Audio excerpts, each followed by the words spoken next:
అందరికీ నమస్తే. నేను మీ జర్నలిస్ట్ పండరి. మొత్తానికి ఈరోజు ఢిల్లీ వ్యాప్తంగా జంతర్ మంతర్ దద్దరిల్లుతున్నటువంటి పరిస్థితి. నీట్ ప్రశ్నపత్రం లీకేజ్ మీద ప్రారంభమైనటువంటి సీజేపీ ఏదైతే పోరుబాట ఇప్పుడు పీక్ స్టేజ్లోకి వెళ్ళిపోయింది. రాష్ట్రంలోని వివిధ రాష్ట్రాలకు సంబంధించినటువంటి అభ్యర్థులైతేనేది, విద్యార్థులైతేనేది అందరూ కూడా ఈరోజు సీజేపీ ప్రొటెస్ట్ వైపు మరలుతున్నటువంటి సందర్భం. ఒకటే ఒక కాజ్, నీటికి సంబంధించిన దాని మీద బహిరంగంగా క్షమాపణ చెబుతూ ఇప్పుడున్నటువంటి ఎవరైతే మంత్రి ధర్మేంద్ర ప్రధాన్ రాజీనామా చేయాలనేది వాళ్ళ యొక్క ప్రధాన లక్ష్యం. దానికోసం ఎవ్రీడే వాళ్ళు చేస్తున్నటువంటి ప్రొటెస్ట్ అది కాస్త ఉధృతంగా మారింది. పోలీసులు లాఠీ చార్జీలు, తర్వాత దెబ్బలు, ప్రతిపక్ష నాయకులు మూతి వలగొట్టే కడతాకులు వచ్చింది. మీరు చూస్తూ ఉంటారు రాహుల్ గాంధీ. ఇంత జరుగుతున్నా ఉన్న మొత్తానికి దేశానికే, ప్రపంచానికే దేశగురువు అని చెప్పుకుంటున్న మోడీ పరిపాలన మీద సీజేపీ ఈ పోరుబాట పట్టడానికి ఏంటి కారణం?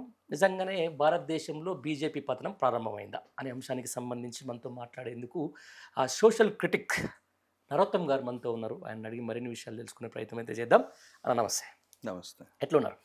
బాగానే, అలానే ఉన్నాను. Okay, right. చూస్తున్నాం ఎప్పుడు లేని ఒక ఎజిటేషన్. సరే, అంతకంటే ముందు అన్నా హజారే ఎజిటేషన్ జరిగింది, మనం చూసినాం. అదే hunger strike, same play book, same. ఇదేమో different type of students, different కదా, ప్లే బుక్ ఒకటే. రైట్. అంటే బేసికల్గా మొన్న రీసెంట్గానే మనం చూసినాం నేపాల్, తర్వాత బంగ్లాదేశ్ ఇండియాకి వచ్చేసింది. అసలు వ్యవస్థ మొత్తం యూత్ అంతా ఒక నవ చైతన్యంతో, ఉత్తేజంతో ఈరోజు అక్కడ ధర్నాలు, రాస్తారోకోలు, అర్థాలు అంటే ఏదన్నా అనుకోవచ్చు. అట్లా జరుగుతున్నప్పుడు ఎవరి మీద ఈ పోరాటం అసలు ఇంత సడన్గా, ఇంత ఉధృతంగా రావడానికి కారణం ఏంటని మీరు అనుకుంటున్నారు?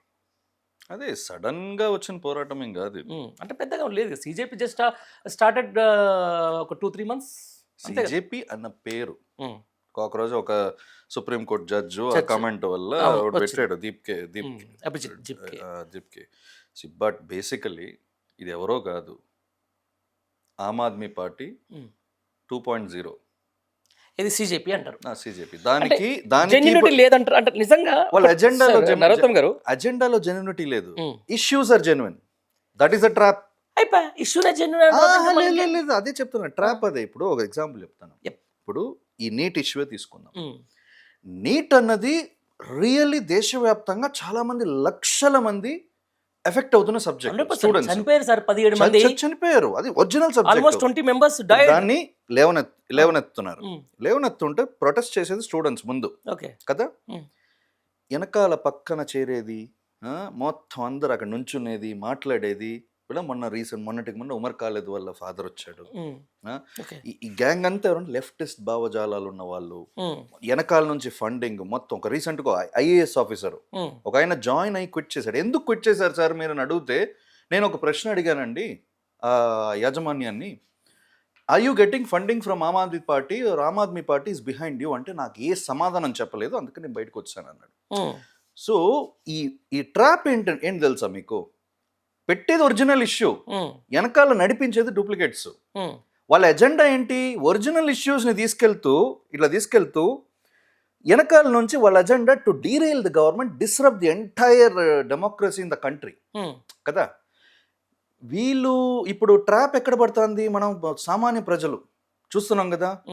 చూసేటప్పుడు ఇది ఒరిజినల్ ఇష్యూ కదా, ఇష్యూ మంచి ఇష్యూ, వీళ్ళెవరో ఏదైనా చెప్పని, కాక్రోచ్ జనతా పార్టీ ఇది ఏమో కనిపెట్టి కూడా చెప్పని, బట్ మ్యాటర్ ఏంటి, అసలు మ్యాటర్ ఏంటి, వాళ్ళు అడిగేది నిజమే కదా, కరెక్టే కదా విషయం అని అందరికి అనిపిస్తుంది. But that is the pattern they followed in Nepal, that is the pattern they followed in Bangladesh.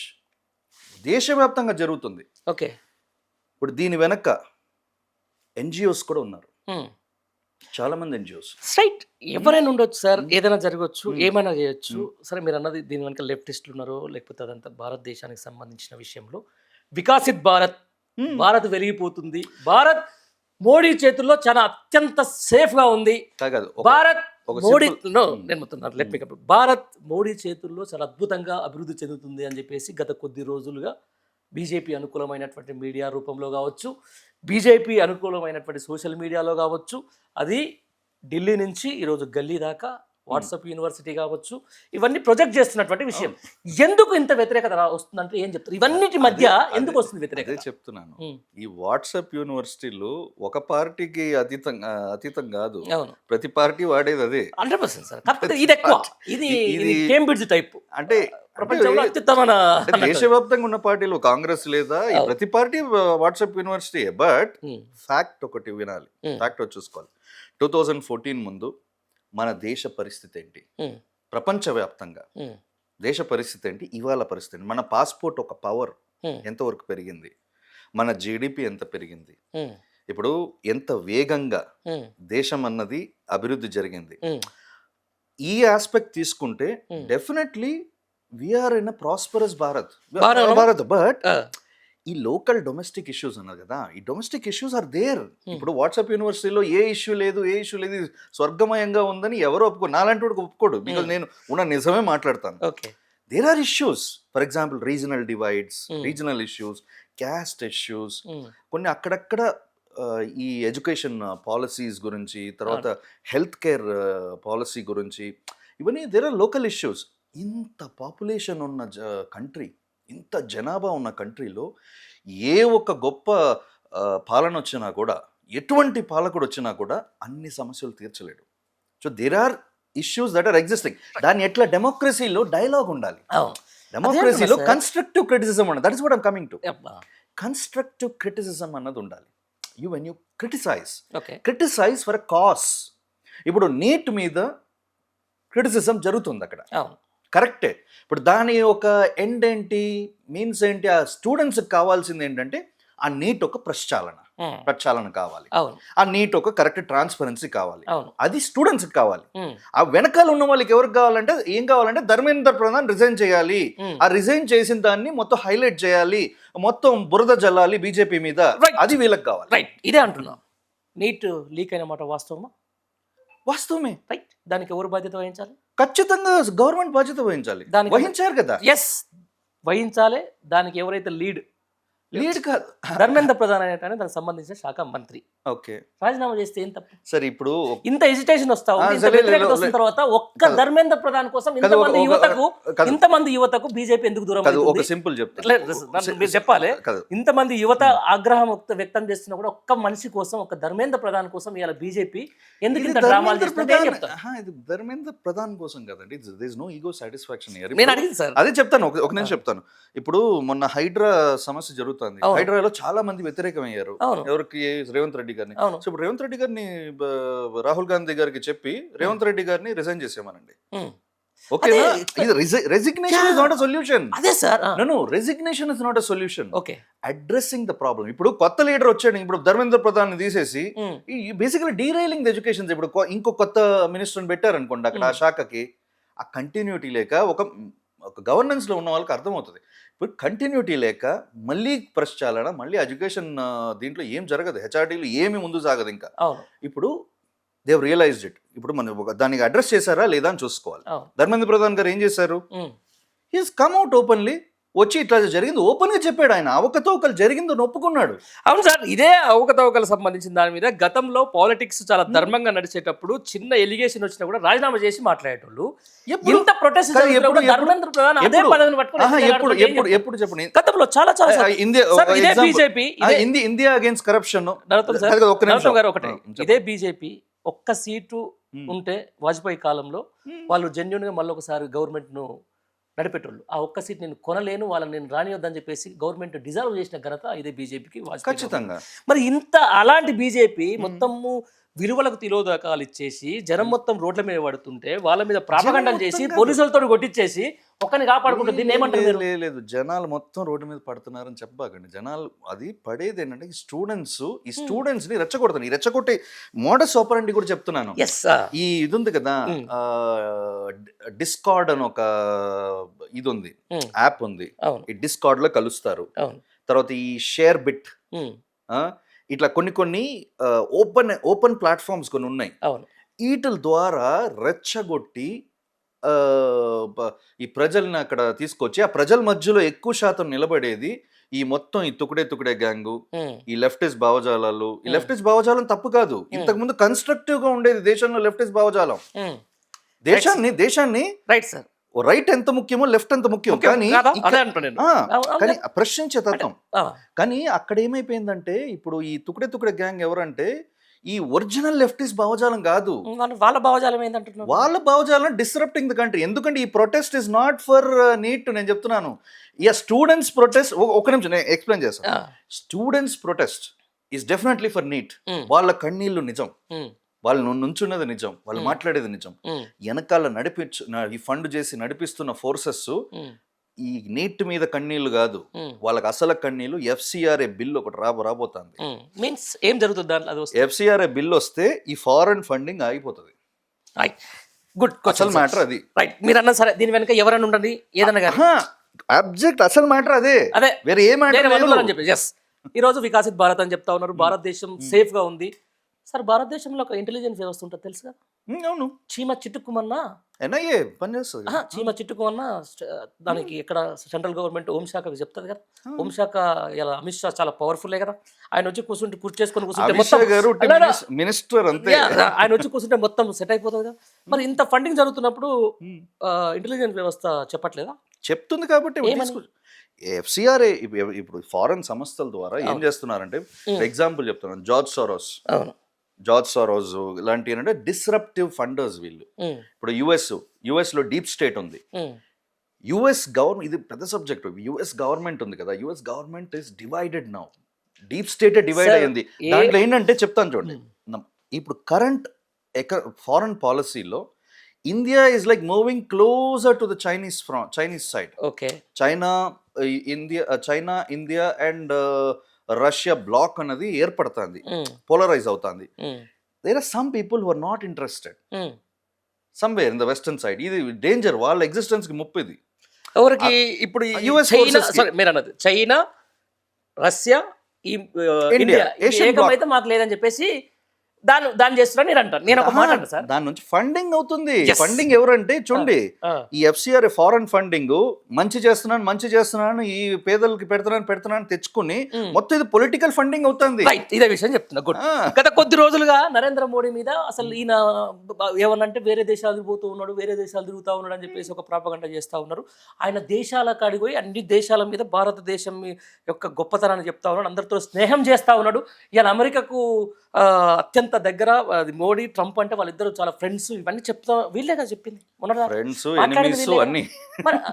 Friends enemies అంటే నేను ఏం చెప్తున్నా అంటే, అంత దగ్గర కౌగిలించుకున్నోళ్ళు, అంత దగ్గర శిఖరాగ్ర సమావేశాలు చేసిన వాళ్ళు, ఇద్దరు కలిసి రష్యా ఉక్రెయిన్ యుద్ధాన్ని ఆపినోళ్ళు ఇప్పుడు ఎందుకు కొట్లాడుతారంటే, ఎవరు ఆపారు రష్యా ఉక్రెయిన్ యుద్ధం? వాట్సాప్ యూనివర్సిటీ రష్యా యుక్రెయిన్ యుద్ధం అక్కడ ఆగలేదు. ఎక్కడ ఆగింది చెప్తాను చూడండి. ఇప్పుడు పాకిస్తాన్ యుద్ధాన్ని ఆపిన ట్రంప్ క్లెయిమ్ చేసుకుంటాడు, పిచ్చి కొంటలోడు ఏదో మాట్లాడదు 100 మాట్లాడు. ఇప్పుడు అది కాదు, రష్యా యుద్ధాన్ని నేనే ఆపిన అని చెప్పేసి మోడీ క్లెయిమ్. మన బ్రహ్మోస్ దాటికి అక్కడ పాకిస్తాన్ కదా, అక్కడ ఇంకో ఏ పెద్ద దేశం కూర్చున్నా ఎగిరిపోయేవాళ్ళు, అంతే కదా, అందుకు ఆగింది. అందుకే కదా ఇప్పుడు ఆ యుద్ధాన్ని అదే చెప్తున్నా సార్. అంటే ఈ క్లైమింగ్, ఈ ప్రాపగండా ఎన్ని రోజులు అంటున్నా, ఈ ప్రాపగండా చేయడం వల్లనే ఈ యువతలో లేకపోతే యూత్లో ఇంత వ్యతిరేకత వచ్చింది నేనంట. మీరేమంటారు? ఖచ్చితంగా ఇది వ్యతిరేకత యువత మొత్తంలో వచ్చిందని చెప్పకూడదు. ఈ వ్యతిరేకం అన్నది ప్రతి సబ్జెక్ట్ మీద ఉంటుంది. ఇప్పుడు నీట్ అన్నది ఇట్స్ అ జెన్యున్ ఇష్యూ, దాని మీద వ్యతిరేకత కొంచెం ఉంది. ఆ వ్యతిరేకతని వేరే విధంగా వాడే శక్తులు దాన్ని అసలు ఎవరు అన్నోటిస్డ్కి వెళ్ళిపోతుంది. ఎందుకంటే సబ్జెక్ట్ జెన్యున్ కాబట్టి మనం నీట్ టు స్టూడెంట్స్ అని చూస్తున్నాము. కానీ వెనకాల ఉన్న forces are very very dangerous. అది ఉట్టి బీజేపీని టార్గెట్ చేయట్లా, they are targeting the entire country. మన దేశాన్ని నార్త్ ఇండియా, సౌత్ ఇండియా అని ఒక డివైడ్ చేయాలి. తర్వాత నార్త్ ఈస్ట్ ను ఒక దేశం చేయాలి. నార్త్ ఈస్ట్ సెవెన్ సిస్టర్స్ మొత్తం చికెన్ నెక్ కారిడార్ అది టార్గెట్. ఇప్పుడు చికెన్ నెక్ కారిడార్ ని కొట్టి మొత్తం తీసుకెళ్ళటానికి పెద్ద ఎత్తేసి పన్నాగం వేసింది. ఇంతకు ముందు before this India US discard ముందు చైనా ఏంటి మొత్తం అక్కడ పెద్ద డ్యామ్ కట్టారు. డ్యామ్ కట్టి వాటర్ వార్ కోసం వాళ్ళు సిద్ధపడ్డారు. మనం ఏంటి సైలెంట్గా, అదే మీరు అన్నారు కదా, మన నిఘా సమస్య intelligence agency is one of the best in the world. రా is one of the best and we work with Mossad is the premier, Israel premier in the world. వాడతాం. ఇప్పుడు దానికి మొత్తం మనం ముందే పసికట్టి మనం ఇక్కడ మన సైడ్ ఆనకట్టేస్తాం. That is why our 7 sisters are stay safe. లేకపోతే చికెన్ నెక్ పోయేది మొత్తం ఇదంతా ఒక మొత్తం నార్త్ ఈస్ట్ అంతా ఇంకో దేశం అయిపోయేది. ఇంకో కొన్ని ఫోర్సెస్, ఇప్పుడు ఖలిస్తానీ ఫోర్సెస్ ఇవన్నీ ఇప్పుడు పంజాబ్లో ఆమ్ ఆద్మీ పార్టీ రూల్ అవుతుంది.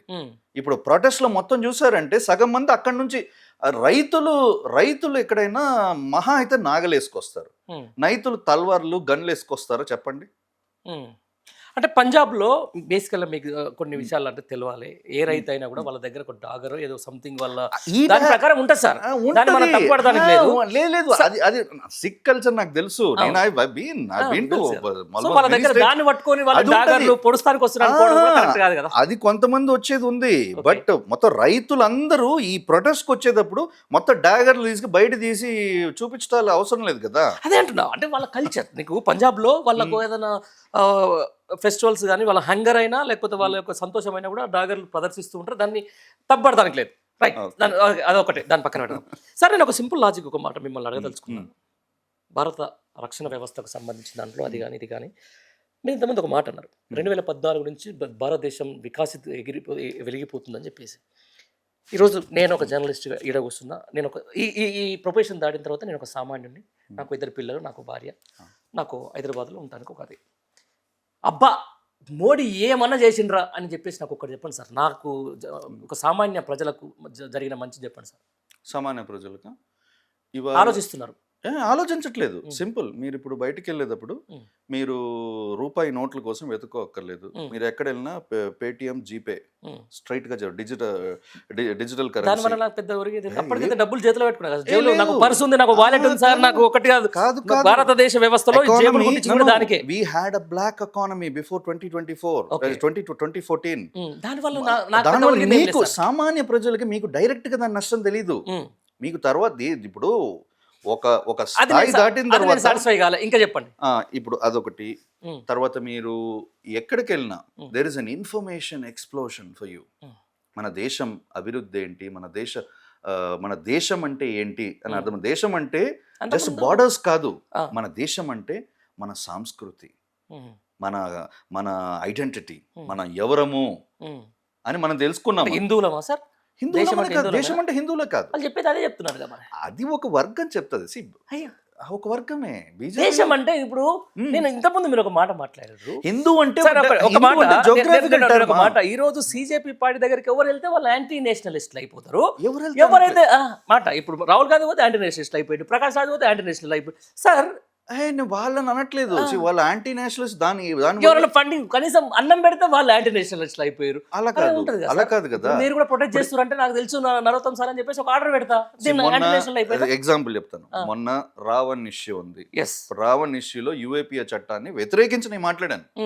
నేను బహిరంగంగా మాట్లాడాను. ఇప్పుడు రావణ్ అరెస్ట్ చేసిన వాళ్ళు మరి అదే పవన్ కళ్యాణ్ అది వరకు ఎందుకు అరెస్ట్ చేయలేదు? చేయాలి.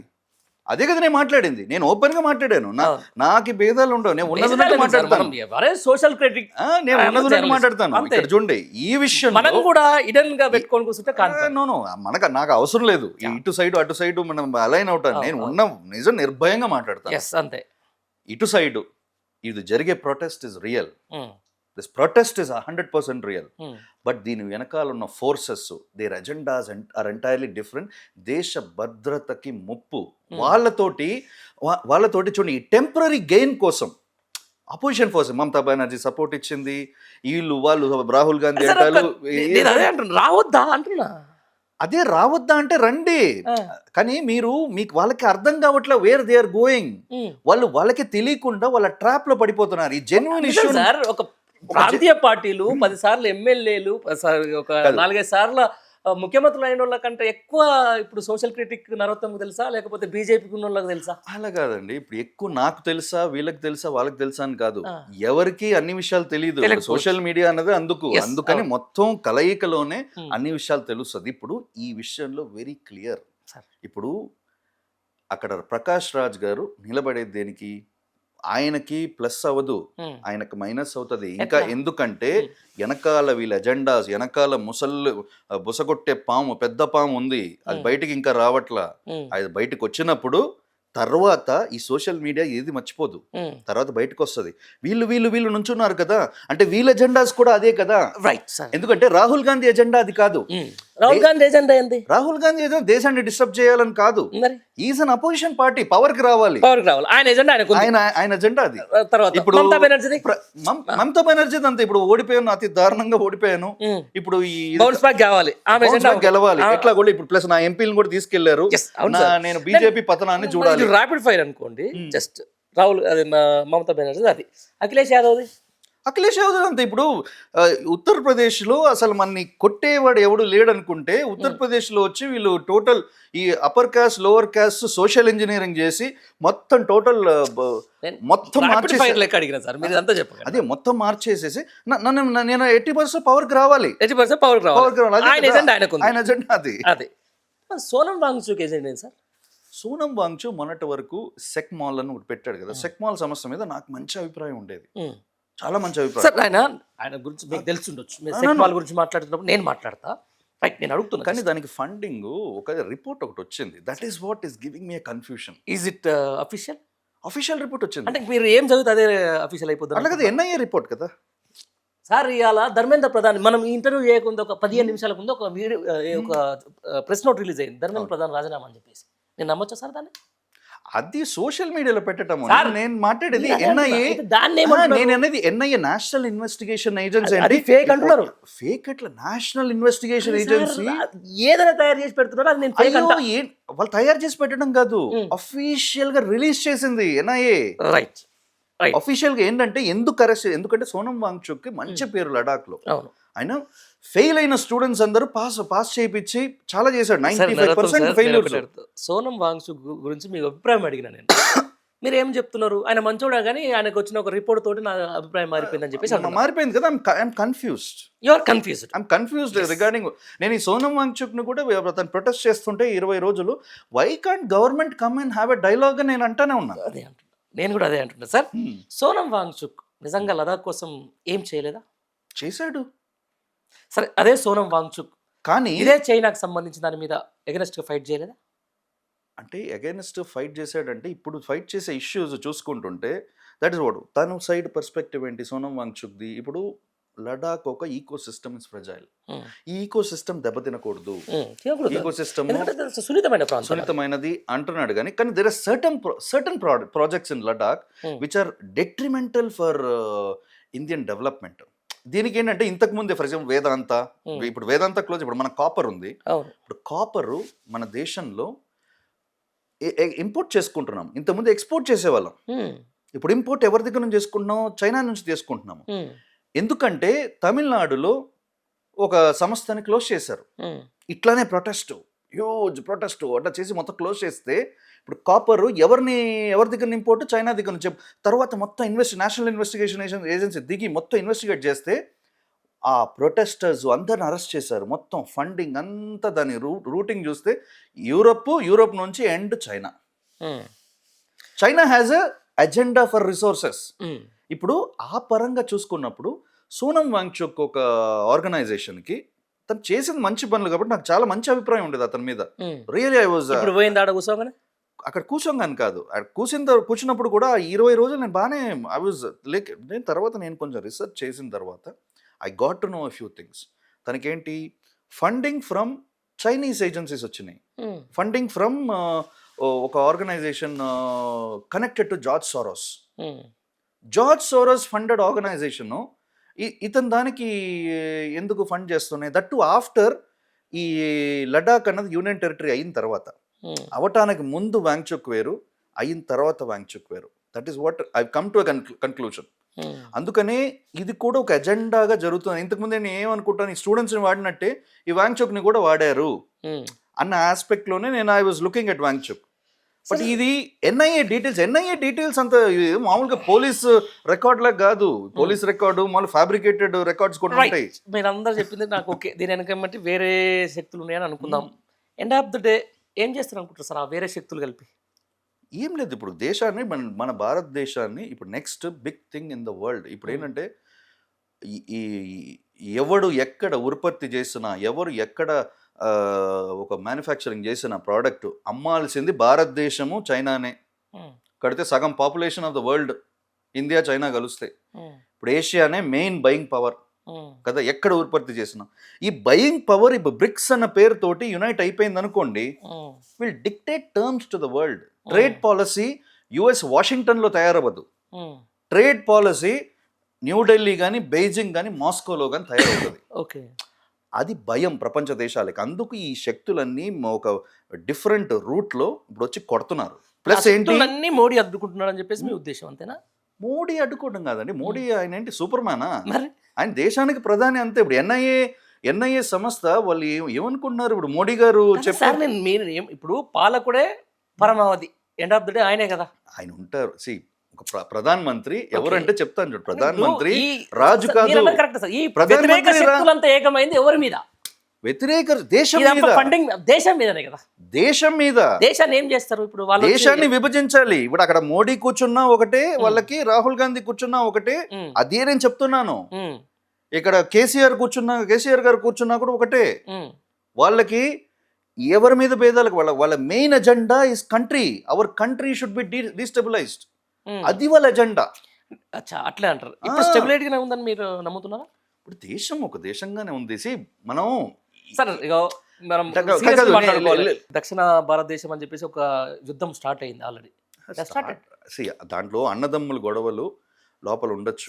ఏంటంటే ఇప్పుడు ద్రవిడియన్, ఆర్యన్ కాదు, తమిళ్, సంస్కృత్ విభేదాలు ఉన్నాయి. భారతదేశం సార్ భిన్నత్వంలో ఏకత్వం. 100% నేను అది ఏకీపిస్తాను. ప్రతి 100 కిలోమీటర్లకు ఒక యాస, 100%. ప్రతి 1000 కిలోమీటర్లకు ఒక భాష. అవును. ప్రతి ప్రాంతానికి ఒక సంస్కృతి, ప్రతి ప్రాంతానికి ఒక అస్తిత్వం, ప్రతి ప్రాంతానికి నేను ఫోర్స్డ్ హిందీని కూడా నేను వ్యతిరేకిస్తాను. ఫోర్స్డ్ హిందీ తప్పు, but Hindi as an alternative is good. అంతే, తప్పేం లేదు. యవన అస్తిత్వం, యవన ఆత్మగౌరవం అంతే. Regionalism is important. Right, 100% regionalism. Nationalism ఎంత ఇంపార్టెంట్, రీజనలిజం కూడా ఇంపార్టెంట్. నేను ఎప్పుడు వ్యక్తపరుస్తాను, వ్యక్తపరచాల్సిందే, ఖచ్చితంగా పరుస్తాను. అదే విషయానికి వస్తున్నా సార్ నేను. మనం మాట్లాడదాం. ఇప్పుడు ఇంత వ్యతిరేకత అనేది, సరే మీరు అన్నది దాని వెనక ఫండింగ్ ఉందనుకుందాము, 100% ఇంకో అయింది అనుకుందాం, చూద్దాం సార్. ఒకటి, BJP is the heaven means వాళ్ళు అంటే మీన్స్ దాని ఏమంటారు, హైయెస్ట్ పీక్ అంటే ఎవరెస్ట్ శిఖరం అంటాం. వాళ్ళు వాడాల్సిన అన్ని వాడేసిర్రు. హిందుత్వం వాడేసిర్రు, పాకిస్తాన్ వాడేసిర్రు. నేను చెప్తా సార్, సార్ వాడడం మీన్స్ అంటే వాళ్ళు అధికారంలో రావడం కోసం. అలా ఏం లేదే. అధికారంలోకి పాకిస్తాన్ వల్ల లేకపోతే హిందుత్వం వల్ల వచ్చారు అనుకుంటారా? నేనైతే అలా కాదు. ఇంకా అంతకంటే మించి అభివృద్ధి మంత్రం చెప్పిరా? 100%. 2014లో పవర్ కి ఎట్లా వచ్చారు చెప్తాను. 2014లో రావటానికి ముందు 2010 నుంచి India against Anna Hazare, India against corruption ఒకటి స్టార్ట్ అయింది. అదేంటి, కాంగ్రెస్ ఒక తప్పిదం, కాంగ్రెస్ ఒక అబ్రేజన్నెస్ అండ్ అరోగెన్స్. ఆ టైంలో ఎవడు అప్పుడు రిజైన్ చేశారు, ఇప్పుడు ధర్మేంద్ర ప్రధాన్ అడుగుతున్నారు. అప్పుడు ఎవడని రిజైన్ చేశాడు అప్పుడు అడుగుతున్నారు. వాళ్ళు అడగడానికి అర్హత లేదు. మొత్తం అంత తప్పిదాలు, మొత్తం కంట్రీలో ఇన్కంబెన్సీ హెవీ అయిపోయింది.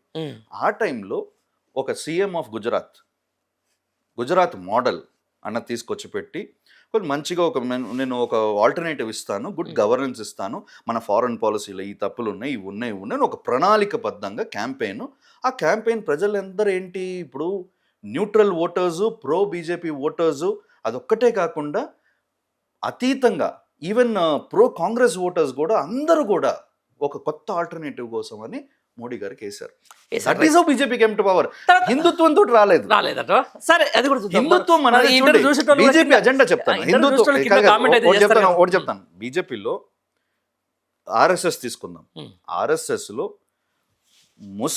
ముస్లిమ్స్ కూడా ఒక ఆర్గనైజేషన్ ఉంది తెలుసా? ఆర్ఎస్ఎస్ లో ఒక వింగ్ ఉంది. ఉంది. క్రిస్టియన్స్ కూడా వింగ్ ఉంది. Agenda is not religion, agenda is country first, దేశం ఫస్ట్. రిలీజన్ అన్నది ఎక్కడ వస్తుందంటే, రిలీజన్ పేరు వాడుకొని దేశ అస్తిత్వాన్ని దెబ్బతీస్తున్నారు చూడండి, వాళ్ళ మీద వ్యతిరేకం. అదే సార్, ఇప్పుడు రాధా మనోహర్ దాస్ లాంటి వ్యక్తులు నేను కూడా వ్యతిరేకం. నేను తిట్టిన రోజులు ఉన్నాయి. అది తప్పు. అదే అంటున్నా సార్, అది తప్పు. నేను అదే అంటున్నా సార్, హిందుత్వమే కాదంటున్నావు, దేశం ఫస్ట్ అంటున్నావు. 100% బీజేపీకి దేశం ఫస్టా, ఆదాని ఫస్టా? అంటే దేశమే ఫస్ట్. అవునా? దేశం. సరే, నక్సల్ బరి తోటి దేశానికి వచ్చిన నష్టమేంటి సార్? ఇప్పుడు నక్సల్ బరి ఉద్యమం అన్నది ఇప్పుడు రూపురేఖలు మారిపోయినాయి. అంటే మీరు మార్చేసారు. ఎవరు మార్చడం కాదు. నక్సల్ బరి ఇప్పుడు ఒక లెఫ్టిస్ట్ భావజాలం, క్వశ్చనింగ్ భావజాలం అనుకోండి, అది వేరు. అవును. ఇప్పుడున్న భావజాలం ఏంటి, వేరుగా ఆవో మారో సబ్కో ఏ చేసి ఒక వైలెంట్గా తయారైపోయింది. ఎవరు? అండ్ అందుకనే అటువంటి సంస్థల్ని, నక్సల్ సంస్థల్ని యూఏపీఏ చట్టంలో ఏం చేశారంటే బ్యాన్ చేశారు. బ్యాన్ చేసేసారు సార్ మొత్తం. మావోయిస్టులు బ్యాన్ చేశారు. ఎందుకు బ్యాన్ చేశారు? ఎన్కౌంటర్ నేను ఒక చిన్న ప్రశ్న అడుగుతాను. ఏదైనా మీకు సొల్యూషన్, ఒక ప్రశ్నకి సొల్యూషన్ తుపాకీ గొట్టాల ద్వారా వస్తుందా లేకపోతే మాటల ద్వారా వస్తుందా? అది కదా డెమోక్రసీలో డైలాగ్. కరెక్ట్ కరెక్ట్, నేను అదే అంటున్నా. ఇప్పుడు నేనేమంటున్నాడు సార్, ఈ నక్సల్ బరిని మొత్తం కూడా వాళ్ళని లొంగిపోమని చెప్పాడు, వాళ్ళని నయానో భయానో తీసుకొచ్చి అది లేకుండా చేయడం వెనుక అదానికి ఖనిజ సంపదని, అడవిలో దొరికినటువంటి ఇవన్నీ కూడా అప్పచెప్పే కార్యక్రమం జరుగుతూ ఉంది, అది జరిగింది అని అంటున్నారు. నిజమా? ఎక్కడ జరిగింది? అదాని సంపద కన్నా యురేనియం కోసం జరుగుతలేదా లేకపోతే యురేనియం దేనికి? యురేనియం తోటి అదాని ఏం చేసుకుంటాడు? యురేనియం ఆయన కూడా సేమ్ ఎక్కడ వ్యాపారం సార్, అంత ఈజీగా. థోరియం వేరే, థోరియంది ఒకటి అదాని కాదు, అది పెద్ద సబ్జెక్టు. స్టేట్ గవర్నమెంట్స్ మనం ఒక దేశంలో ఒక డీప్ స్టేట్ ఉంది, అది బీజేపీ కాంగ్రెస్ ఎవరో కాదు, ఎవరు వచ్చినా సరే అదొక మాఫియా అని అడుగుతానే ఉంటది. ఆ థోరియం అన్నది అది వేరే, అది మొత్తం తమిళనాడులో చాలా ఉంటాయి, అది వేరే ఉంటది. ఈ అదాని సబ్జెక్ట్ వచ్చారనుకోండి, అదానిని ఫస్ట్ తీసుకొచ్చింది బీజేపీ కాదు, కాంగ్రెస్ తీసుకొచ్చి. ఏం చేసిర్రు? అరే నాయన ఇంత తినమని చెప్పిండు కానీ నువ్వు మొత్తం ఇంటర్నెట్ కోసం పెట్టి మొత్తం అది ఉన్న ప్రచారం. ఇప్పుడు మీరు చూస్తూ ఉండండి, ఇప్పుడు అదాని ఉన్నాడు, అదానికి ఉన్న సంపద కన్నా అప్పులు ఎక్కువ ఉన్నాయి. గవర్నమెంట్ మారిందంటే అదాని పరిస్థితి అలానే ఉంటది, అలానే ఉంటుంది. బికాస్ ఇదే కదా ఈ బీజేపీ ఎందుకంటే దే ఆర్ సూపర్ పిఎంస్. నేను అదే అంటున్నా. నేను నిన్న బ్యాంకింగ్ సెక్టర్ దగ్గరికి వెళ్ళి ఉంటాయి సార్, చాలా మంది సార్ మీరు ఎన్పిఓలో ఉన్నారు, అది ఉన్నారు, ఇది ఉన్నారు అని చెప్పి చాలా మంది వస్తూ ఉంటారు, పోతూ ఉంటారు. కొంతమంది పొలిటీషియన్స్ అబ్బా వాళ్ళది ఎన్పిఓలో ఉన్నది వాళ్ళు క్లియర్ చేసేసుకుంటారు, ఇక వాడు కట్టలేడు అని చెప్పేసి. కానీ సామాన్యుడు మాత్రం చేస్తున్నాడు. అలాగే మీరు ఇది కాదు, లలిత్ మోడీ కావచ్చు, ఇంకో మోడీ కావచ్చు, ఆ మోడీ కావచ్చు, ఇంకో మోడీ కావచ్చు, వాళ్ళందరూ కూడా వెసులుబాటు ఇచ్చింది. ఇప్పుడు మన లలిత్ మోడీకి అదానికి తేడా చెప్తాను. అదాని మీద కూడా ఒత్తిళ్లు వచ్చినాయి. హిండన్బర్గ్ రిపోర్ట్ తర్వాత చాలా ఒత్తిళ్లు వచ్చినాయి. బయట మీడియాలో కొంతమంది మాట్లాడలేదు, కొంతమంది మాట్లాడారు, కానీ వచ్చినా కూడా ఆయన దేశం వదిలి పారిపోలేదు కదా. అది లలిత్ మోడీకి అదానికి తేడా. వీళ్ళు ఏంటంటే ఈ సిస్టమ్ అట్లా తయారైపోయింది. కాపాడుతున్నప్పుడు నేను దగ్గర ఉన్న కాపాడి దూరం ఉన్న కాదు, వాళ్ళ చేతులు లేదు, ఎవరి చేతులు లేదు. ఇప్పుడు అదానీ ఆర్ అంబానీ ఆర్ టాటా వీళ్ళు ఏంటంటే వాళ్ళ పే చేసే ట్యాక్సెస్ కానీ, వాళ్ళు ఇచ్చే జాబ్స్, మొత్తం దేశవ్యాప్తంగా వాళ్ళ ఇండస్ట్రీస్ ఒక ఇప్పుడు అదానీ పడిపోయాడో లేదా అంబానీ పడిపోయాడో లేదా టాటా పడిపోయాడు అనుకోండి, సంస్థ ఒక రోజు క్లోజ్ అయిపోయింది అనుకోండి, స్టాక్ మార్కెట్లో మన దేశం ఒక పరిస్థితి ఎలా తయారవుతుంది తెలుసా? చాలా దీనికి ఇవన్నీ భయపెట్టించేసి మోడీని ఇంకో 20 ఏళ్ళు అట్లా అంటలేదు. ప్రజలకి ఎవరు కావాలనుకుంటారు వాళ్ళే వస్తారు. 100%. దాంట్లో ఏం తేడా లేదు. ఎవరు వచ్చినా ప్రజాస్వామ్యం, ఎవరు వచ్చినా దేశానికి మంచి చేస్తున్నారు లేదా. ఇప్పుడు నేను మోడీ గారు ఇప్పుడు మొత్తం 100% అన్ని ఇదని నేను చెప్పట్లేదు. నేను I'm criticising where it is necessary. For example language discord ఉంది, దాంట్లో ఖచ్చితంగా ఇప్పుడు కొన్ని అదర్ డొమెస్టిక్ ఇష్యూస్ ఉన్నాయి, అది అడ్రస్ చేయమని నేను అడుగుతాను. But at the same time మనం కొన్ని నిజాలు తెలుసుకోవాలి. ఇవాళ భారతదేశం నేను భారతీయుణ్ణి అని చెప్పి నేను గర్వంతో బయటికి వెళ్ళి చెప్పడానికి ఏ దేశంకి వెళ్ళినా కూడా నేను I'm from India, this is my passport అని చెప్పడానికి because of our foreign policy.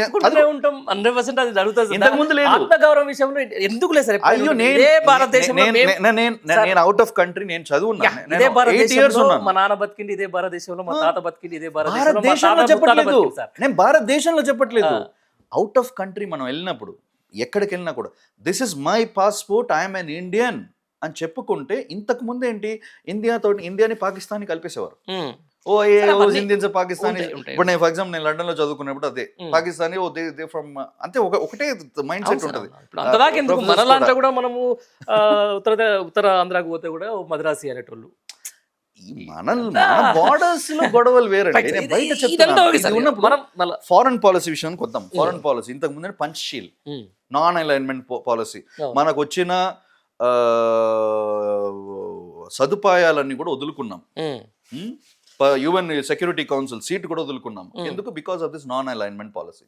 ఈ నాన్ అలైన్మెంట్ పాలసీని మొత్తం డిప్లొమసీ తోటి బ్రేక్ చేశాడు. That is good thing that has happen under Modi. మనం ఒప్పుకోవాలి. ఇవాళ హైవేస్ ఓకే కొన్ని వేల కిలోమీటర్స్ హైవేస్ పడినాయి. ఇంత జిఎస్డిపి పెరిగినప్పుడు భారత ప్రమాణం పెరిగినప్పుడు పెరిగినప్పుడు నిజంగా డెవలప్మెంట్ కూడా అట్నే ఉంటది. ఇంతకుముందు ఎందుకు జరగలేదు? ఇంతకుముందు 30 ఏళ్ళు జరిగిన దాన్ని కూడా 10 ఏళ్ళు ఎలా చేసి చూపించారు? సార్ ఎన్ని కిలోమీటర్స్ పడ్డాయి హైవేస్? నాకు అంటే నాకు అర్థమైతలేదు. పంచవర్ష ప్రణాళికలు ఎవరు సార్ తీసుకొచ్చింది? ఇది పంచవర్ష ప్రణాళికలు అది దాని మూలాలు ఈ రోజు తినాల్సి వస్తుంది. ఎలా చెప్తున్నారు? దాని మూలాన అంటే అంటే ఎకనామికల్ గ్రోత్ అక్కడ నుంచి స్టార్ట్ అవ్వలేదు. 2014 నుంచి ఎకనామిక్ గ్రోత్ లేదు. అది కూడా నేను ఒప్పుకోను. 1991 వరకు మన కంట్రీ ఒక ఆర్థికం క్లోజ్ అయిపోయింది. క్లోజ్డ్ ఎకానమీగా ఫంక్షన్ చేస్తుంది. అప్పుడు మనం దేశాన్ని ఓపెన్ చేసాం. We open it to the world for FDI investments. అప్పుడు 1991 పివి నరసింహారావు గారు వేసిన బీజం పనిచేస్తారు. తర్వాత వాజ్పేయి గారు ఆయన వేసిన కొన్ని ప్రణాళికలు ఇవాళ చూడండి. ఇండియా, రష్యా, చైనా ప్రణాళిక ఆయన ఆ రోజుల్లోనే మాట్లాడేశాడు. పోఖ్రాన్ టెస్ట్, మనం న్యూక్లియర్ పవర్. ఇవాళ అమెరికా అన్ని పన్నాగాలు పడినా మన దగ్గరకు రావడానికి భయం ఏంటంటే ఆ న్యూక్లియర్ పవర్. మనకి ఎక్కడ బిగ్గెస్ట్ డిసాస్టర్ ఎక్కడ జరిగిందంటే 2004 to 2014 మన్మోహన్ సింగ్ గవర్నమెంట్ పేరుకి అభివృద్ధి కానీ పైన ఒక పప్పెట్ గవర్నమెంట్ జరిగి మొత్తం అన్ని దండుకున్నారు. ఆ గ్రాడ్యువల్ డెవలప్మెంట్ అని అక్కడ జరగల. అక్కడ లబ్ధి పొందింది బీజేపీ. ఏది వాళ్ళ మీద వ్యతిరేకత వీళ్ళకి ప్లస్ అయింది. దాని తర్వాత అందిపుచ్చుకున్నారు. 2014 డాలర్ రేట్ ఎంత సార్? ఇండియన్ మారక విలువ 2014 డాలర్. అది మీరు ఎక్కడికి వస్తున్నారో తెలుసు. నేను అడిగిన 70s లో ఉండింది. ఇవాళ 100 టచ్ అయింది. ఎందుకంటే చెప్తాను చూడండి. అదే మనకి అర్థం కాక ఈ ప్రజలకి చెప్తున్నాను. అర్థమయ్యేటట్టు చెప్తాను. ఒక డాలర్ అండ్ ఇండియన్ రూపీస్ ఒక వాల్యుయేషన్ బట్టి ఎకానమీని జడ్జ్ చేయలేము. That is not a yard stick. Because ఒకటి చెప్తాను. ఇప్పుడు ఎన్కి వెళ్దాం. ఇండియన్ రూపీ కన్నా ఎన్ తక్కువ తెలుసా? అవును, ఎన్ తక్కువ. But Japanese economy is bigger than India's economy. 2014 approx 58 rupees. 58 ending towards end 70 touch అంటే ఈ గవర్నమెంట్ రాక ముందుకు. ఇదేంటంటే ఒకటి గోల్డ్ వార్ ఒకటి జరుగుతుంది. ప్రపంచవ్యాప్తంగా జరుగుతుంది. గోల్డ్ ఈ ఇన్వెస్టర్స్ అందరూ ఏంటి మొత్తం మార్కెట్ ఇన్వెస్టర్స్ అందరూ ఇప్పుడు ఇన్స్టెబిలిటీ ఎక్కడ చూసిన వార్స్, ఇప్పుడు యుక్రెయిన్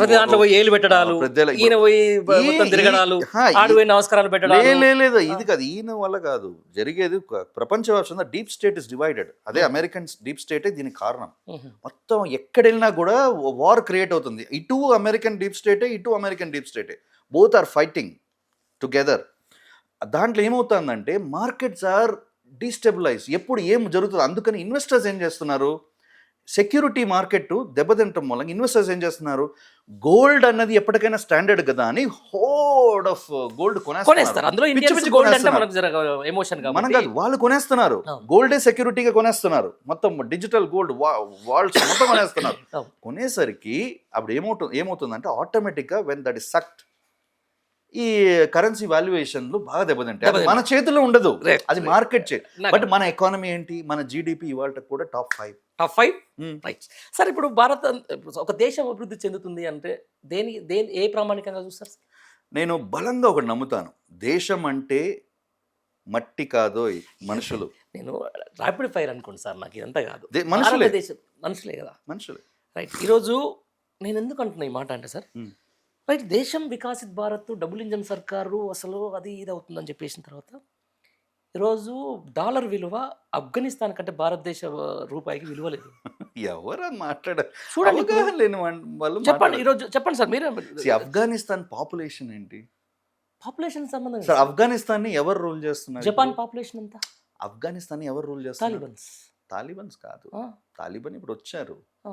మొత్తం indirect proxy rule by US తోటి సంధి కుదిరిన తర్వాత తాలిబాన్ కూర్చున్నారు అక్కడ. ఏమున్నా సార్ ఆడేమన్నా భారతదేశం లాంటి ఖనిజ సంపద ఉందా, లేకపోతే భారతదేశం అరే ఆఫ్ఘనిస్తాన్ లో లేని సంపద అసలు మామూలు సంపద కాదు, ఏం సంపద రాళ్ళు గుట్టలే కదా అనుకుంటాం. అప్పుడు రాయలసీమ ఉంది, రాయలసీమలో రాళ్ళు గుట్టలే, కానీ గనులు లేవు. ఒరిస్సా రాళ్ళు గుట్టలే, గనులు లేవు. చాలా ఉన్నాయి. అది సంపద నిండిన దేశం. They control geopolitically they advantages place లో ఉంది ఆఫ్ఘనిస్తాన్. అవును, డాలర్ రూపాయలు చూసుకోండి. నేను ఇప్పుడే మీకు కరెన్సీ కన్వర్టర్ కొట్టిచ్చేస్తా, చూసుకుందాం ఒకసారి. కాదు, ఒక సింపుల్, ఇవాళ కూడా మన దేశంలో హాస్పిటల్స్ కి ఆఫ్ఘనిస్తాన్ నుంచి వస్తారు చదవటానికి, హెల్త్ కేర్ కోసం. ఆఫ్ఘనిస్తాన్ నుంచి ఇవాళ కూడా మన దేశానికి చదువుకోవటానికి వస్తారు, పనుల కోసం వస్తారు. నేపాల్ నుంచి, శ్రీలంక నుంచి, బంగ్లాదేశ్ నుంచి కూడా వస్తారు, బర్మా నుంచి వస్తారు.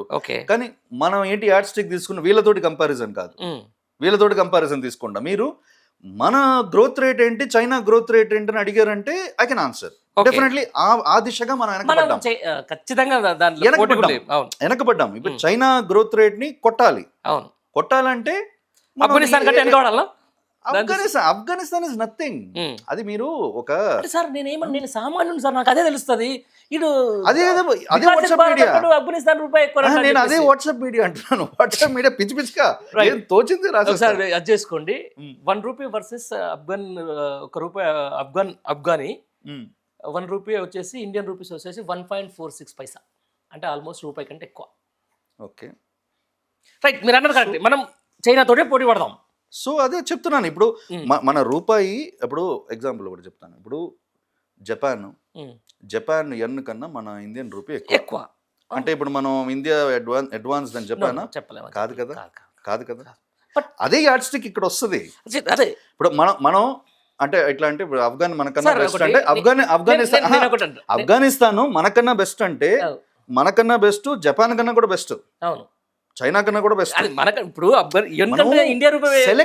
సెలెక్టివ్ విషయాలు తీసుకుని మన కోసం అజెండా కోసం మాట్లాడటం కాదు. మనం ఏంటి, క్రిటిసిజం షుడ్ బి కన్స్ట్రక్టివ్. ఇప్పుడు మన గవర్నమెంట్ చేసే తప్పిదాలు ఎక్కడ, ఫారెన్ పాలసీలో కాదు.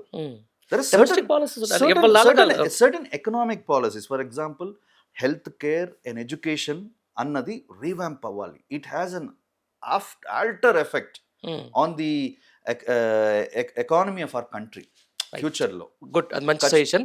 దాంతోపాటు సార్ నేను ఒక్క క్వశ్చన్ అడుగుతాను మిమ్మల్ని, దగ్గర నుంచి తర్వాత మనం క్వైట్ అవుదాం. ఏ రాష్ట్ర ఆదాయం ఆ రాష్ట్రమే ఖర్చు పెట్టుకోవడం ఒక ప్రతిపాదన వస్తూ ఉంది ఇప్పుడు ఈ సౌత్. నిజంగా అవును, రావాలి. అది మంచిదా కాదంటారా? అంటే అంటే ఈక్వల్ రిప్రజెంటేషన్ ఉండాలి. నేను అదే, ఇప్పుడు ఏ రాష్ట్ర భారతదేశాన్ని అంటే భారతదేశానికి ఎక్కువ ఫైనాన్షియల్ గ్రోత్ ఇచ్చేది కొన్ని స్టేట్స్ ఉంటాయి, మీకు తెలుసు. ఫస్ట్ మహారాష్ట్ర, తర్వాత సెకండ్ తమిళనాడు, తర్వాత తెలంగాణ, తెలంగాణ 9th ప్లేస్, కర్ణాటక ఉంది, తర్వాత గుజరాత్ ఉంది, గుజరాత్ 7th ఎంతో వస్తుంది. అది అదే చెప్తాను సార్ నేను, అంటే డెవలప్మెంట్ కోసం. ఎందుకంటే నా రాష్ట్రంలో ఇక్కడికి వచ్చిన నేను కట్టే సిఎస్టీ జిఎస్టీ వల్ల తీసుకుపోయి వేరే రాష్ట్రాలకు పెట్టడం వల్ల ఇక్కడ ప్రజలకు అన్యాయం జరుగుతుంది అనేది ఒక వాదన వినిపిస్తుంది. అది వన్ సైడ్ పర్స్పెక్టివ్. ఒకటి చెప్తాను చూడండి. యూపీ సార్, యూపీ ఏ ప్లేస్ లో ఉంటది? యూపీ వచ్చేసి ఖచ్చితంగా తెలంగాణలో ఆ విషయంలో ఒకటి చెప్తాను. ఇప్పుడు you're talking about the devolution of taxes. ఇప్పుడు ట్యాక్స్ ఇక్కడ నుంచి వెళ్తుంది, వెళ్ళిన దాంట్లో మళ్ళీ సెంట్రల్ గవర్నమెంట్ నుంచి రిటర్న్ వస్తుంది. దాంట్లో నేను కట్టేది ఇంత, నాకు వచ్చేది ఇంత అన్నది ఇక్కడ పర్స్పెక్టివ్. అక్కడ కట్టేది ఇంత, వచ్చేది ఇంత అన్నది పర్స్పెక్టివ్. కానీ ఒకటి మనం అర్థం చేసుకోవాలి. ఇప్పుడు ఇండియా పాకిస్తాన్ వార్ వచ్చింది అనుకోండి, లేదా ఇండియా చైనా వార్ వచ్చింది అనుకోండి, ఫస్ట్ దెబ్బతినేది మొత్తం ఇది ఒకటే కాదు, శతాబ్దాలుగా మొత్తం ఆ ప్రాంతాలే అడ్డుకట్ట వేసినాయి, దెబ్బతిన్నారు మొత్తం. మనం వచ్చేసి సౌత్ లో ఏంటంటే వీ హ్యాడ్ అ పీస్ఫుల్, మన దగ్గర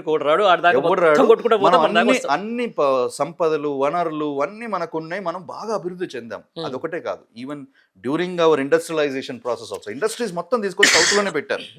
ప్రతి సౌత్ లోనే బాగా అభివృద్ధి చెందినాయి. నార్త్ కన్నా ఇప్పటికిప్పుడు గుజరాత్ మొన్నటి వరకు యోగి ఆదిత్యనాథ్ వచ్చే వరకు టెర్రరిస్ట్ స్టేట్ లాగా ఉండేది యూపీ. ఇప్పుడు కదా మారింది, కొంచెం మారింది, చాలా వరకు మారింది. ఇప్పుడు investors are coming, that is a sign. ఇప్పుడు అటువంటి సందర్భం ఉన్నప్పుడు మనప్పుడు ఆర్మీ ఉంది, మనకు తెలంగాణకి సొంత ఆర్మీ ఉందా? సరే అది అడుగుతున్నాను. ఉండదు. మరి తెలంగాణ మీద ఎవడైనా వార్కి అంటే ఏ వచ్చాడు, స్టేట్ కన్నా సొంత ఆర్మీ ఉందా?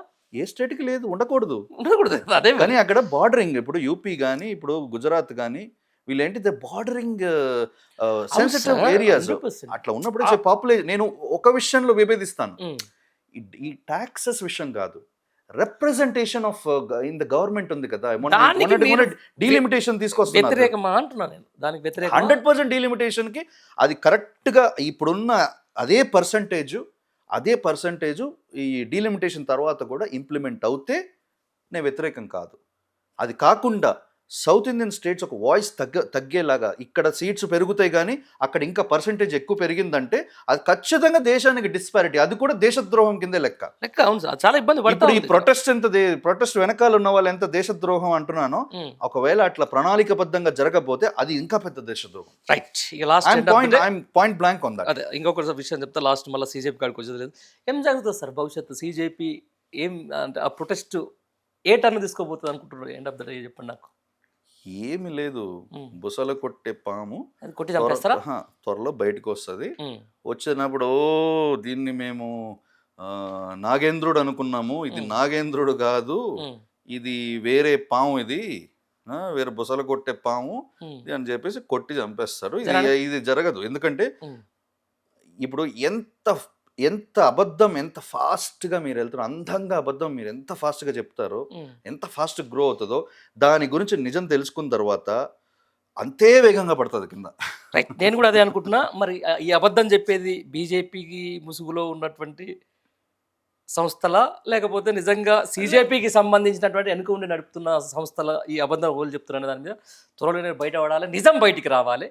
నిజం బయటకు వచ్చిన తర్వాత రైట్ ఇట్లాంటి ప్రొటెస్టులు జరగాలని చెప్పేసి నిజంగా ఒక భారతదేశ పౌరుగా నేను కూడా కోరుకుంటాను. ఎందుకంటే ఏం లేకపోతే మరీ ప్రభుత్వాలకు విచ్చలవిడితనం పెరిగిపోతూ ఉంటుంది. అప్పుడప్పుడు ఇట్లాంటి ఒక జలక జరిగితే కానీ మళ్ళీ ఒకసారి సెట్ రైట్ అవుతుందని చెప్పి నేను కూడా అనుకుంటా ఉన్నా. ఇది నరోత్తమ్ గారితో ముఖాముఖి. Thank you very much. నమస్తే.